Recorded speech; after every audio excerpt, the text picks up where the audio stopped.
أوقفوا هذا الكذاب الذي يدعي معرفة السماء. حمزة! حمزة!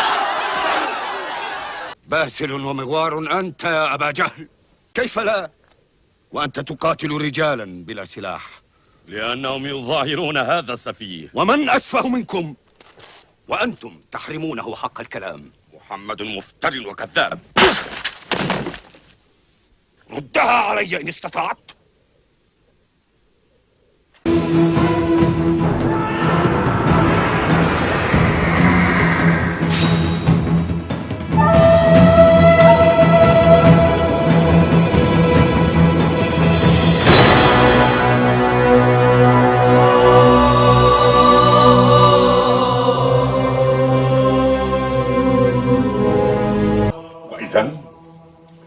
لو أننا هنا في هذا الموقع بين بسكرة وجبال الأوراس تجمع رجالنا تبعا في مفارز الجبل لكان هو المكان الصحيح للمصيدة.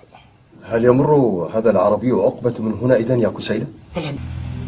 عقبة بن نافع من هنا يتجه إلى تبسة مارا بجبالها قاصدا الجلفة. متى نعبر البحر إلى الكوت؟ اهزم عقبة أولا يا طارق. أنا لست من حق أحد يا عم بالهاص، أنا ابن زياد، حتى لو كان لك الفضل في إنقاذي من الموت غرقا. مرحى هو ولد يعرف كيف يجيب على ترهاتك يا ملهاص.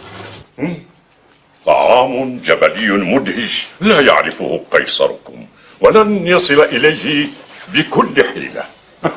ما جئت لطعامك الجبلي يا كسيلة. أتابع تحركاته خطوة خطوة.